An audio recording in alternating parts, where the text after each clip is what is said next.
यो हजुरले यो चाहिँ कहिलेबाट सुरु गर्नुभयो यो वैदिकको काम?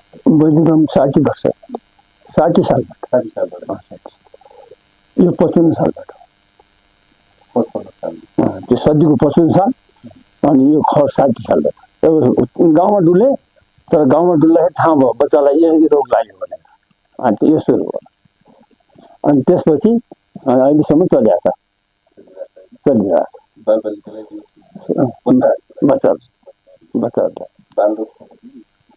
हजुर खानाको विष यहाँ लाग्दो रहेछ त्यो भाषामा के भनिएको छ भने खड यो खस भाषामा खड भन्दा खड भनेपछि सबले चिने खड देऊ भनेर आउँछ अनि यो खानाकै विष हो खाना खाएमै आइमाले त्यो विष लाग्दो रहेछ बच्चाले पचाइसकेन भने झड्ने उखाल्ने अनि त्यो थामियो भने अनि सफा हुने अनि ताप लाग्यो भने हेर्नुहोस् घामको प्रकाश लाग्दो रहेछ त्यो चाहिँ अनि जन्त्र लगाइदिएपछि सन्चो हुने जीवन सन्चो गर्न काम सन्चो हुनु पर्यो अनि सर्दीको पनि त्यस्तै हो सर्दी पनि अब 55 सालदेखि सुरु भयो हो अनि त्यो खुवाउँदाखेरि च्याट्ट सन्छ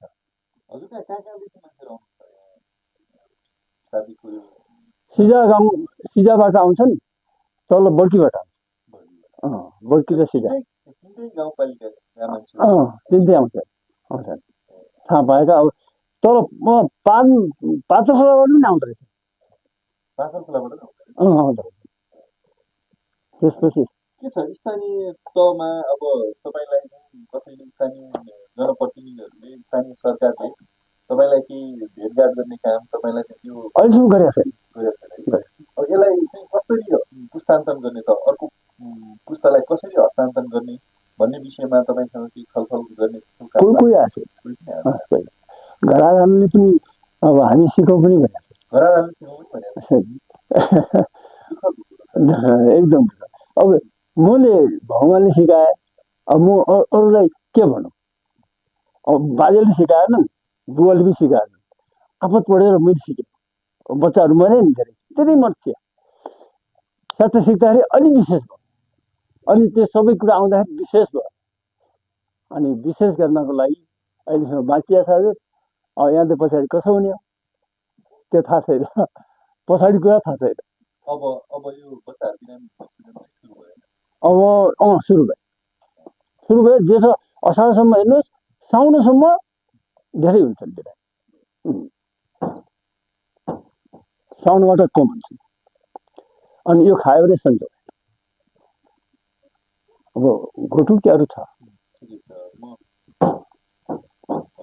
पहिलेदेखि यो भिडियो बनाउनु पर्छ एउटा प्रस्तावित छ भनेर चाहिँ सोचिरहेको छु अनि त्यसो भनेपछि अहिले पढापालिकाबाट पनि हजुरलाई यो के गर्ने यसको चाहिँ अब हजुर त बुढो अब पछिल्लो पुस्तालाई यो बच्चाहरूमा हुने बिना हो त्यो विषयमा आएछ नि कस्तो लाग्छ मलाई कस्तो लाग्यो हेर्नुहोस् यो विषय त म गए मानिस त बदलिन्छ यो विषय रहिरहोस् त्यस्तो लाग्यो अब पुरानो विषय यो चाहिँ बच्चालाई आराम हुँदो रहेछ यो सिकाइजान पाएँ म गए पनि काम त कायम भयो यो पुर्खा रहिरहेपछि अनि फलानदेखि गरिँदै आएको हुने थियो र कोही विषय आउँदैन आफैले गएर यो सिको भन्नु छैन आफ्नो हातसाजी गर्ने भए पछि अनि भगवान्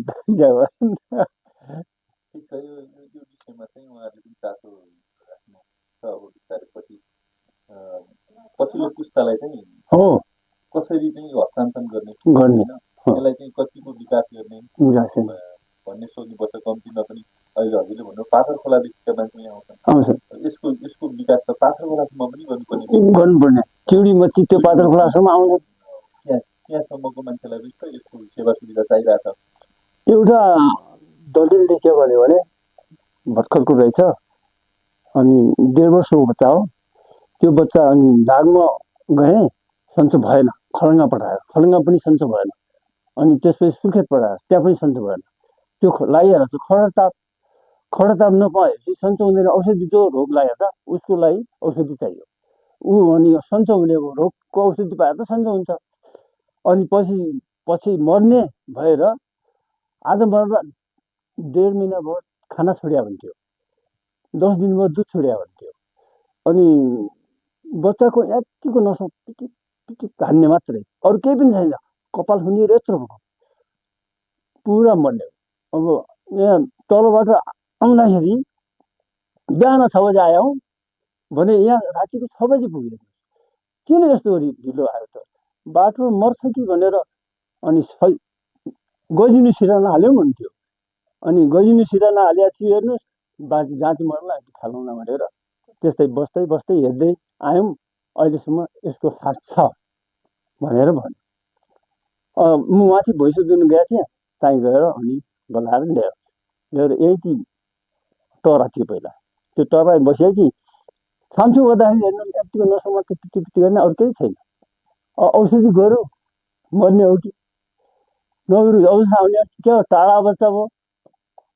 अब जे होला होला भनेर दुइटै गरिदिँदाखेरि तातो खर गर्दाखेरि रातिको 1 बजे 10 दिन दुध नखाएर 1 बजे दुध खाएछ। भोलिसम्म जाँदाखेरि त भात खाँदा बच्चा कस्तो भयो भने सोद्धाखेरि त सिसिक्क हाँसे दुवैजना भात खान।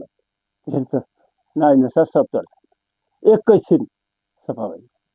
अनि त्यो अहिले एसएलसी आइ बिए पढ्छ, हेर्नुहोस् 3 बच्चा अरू जन्मायो, 3 बच्चा नै 4 बच्चा भयो।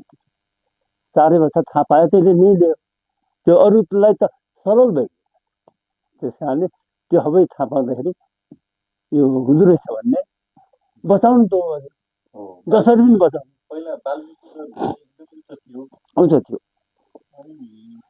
त्यति बेला यो सबैलाई छ पीडा, सबैलाई पीडा। मैले 5 बच्चा मरे, हेर्नुहोस् यो सिकेको कारण त्यही हो। 5 बच्चा मरेर त्यसपछि सिकेँ, सिक्दाखेरि सबैलाई सरल भयो। अहिले त 5 बच्चा अरू छन्, 9 नाति भयो, हेर्नुहोस्। अनि सबै भगवानको कृपाले भएकै छ, यो सेवा पुगेकै छ। अहिले त अब उपचारहरू पनि राम्रो भइरहेको छ। मान्छेको त्यो हजुर यहाँ जति ठाउँमा सेवा दिनुभएको छ त्यो ठाउँमा त्यो पनि सधैँ छ, प्लस छ। अहिले म पनि आफ्नो बच्चालाई लिएर आएँ, पहिलादेखि आइरहेको यो विषयमा चाहिँ यसलाई चाहिँ पुस्तान्तरण कसरी गर्न सकिन्छ, अब त्यो सबले थाहा पाउनु पर्यो। मैले थाहा पाउने कुरा आएन, मैले त सिकाइदिएँ, हजुरले सिकाइदिनु हुन्छ। अब यो चाहिँ सुरुवात गरिदिनु भयो, पुस्तान्तरणको लागि जिम्मेवार निकायहरू छन् हो, स्वास्थ्य शाखादेखि लिएर यहाँको जस्तो प्रतिनिधिहरू सबैले चाहिँ केही गरिदिएको, कस्तो गरिदिए भए हुन्थ्यो जस्तो लाग्छ? यो सिकेर चलाइदिए भए राम्रो हुन्थ्यो। सबलाई सेवा त हो त, बाँचन बाँच्नुको उपाय रोक काटोस्, मान्छे बाँचोस्, त्यही छ। मान्छे जसरी पनि बाँचोस्, मैले बचाएँ नि त्यस्तै अरूले पनि बचाओस्। अब 5 बच्चा हेर्नुहोस् मर्दाखेरि थाहै भएन, थाहा नहुँदाखेरि पछि यसरी मर्दो रहेछ भने थाहा हुँदाखेरि अनि यो सुरुमा यो आयो हेर्नुहोस्। त्यसपछि अनि गाउँमा जाँदाखेरि सबै थाहा भयो। मैले गाउँलेहरू चाहिँ पढाएँ, यो पनि पढेँ त्यो पनि पढेँ, अनि ताप पनि पढेँ।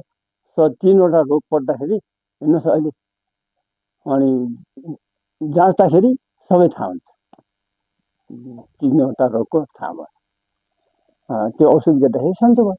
सन्चो हुँदाखेरि सन्चो गर्न काम त अरू के छ, बचाउनु काम, बचाउनु नै ठुलो धर्म हो। त्यस्तै गरिएको छ के भन्नु।